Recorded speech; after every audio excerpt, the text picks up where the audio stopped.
کے علاوہ ہارمونل جو امبیلنس ہوتے ہیں یا مینوپاس ہو گیا، پری مینوپاس سٹیجز ہو گیا، تو اس میں بھی اس کا لیول کم آتا ہے۔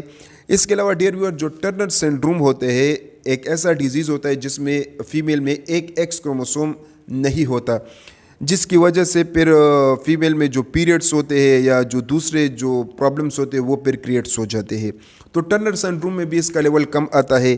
اس کے علاوہ کچھ خطرناک بیماریاں ہوتی ہے یا کرونک سٹریس یا کرونک النس میں بھی اس کا لیول خون میں کم آ سکتا ہے، ٹھیک ہے۔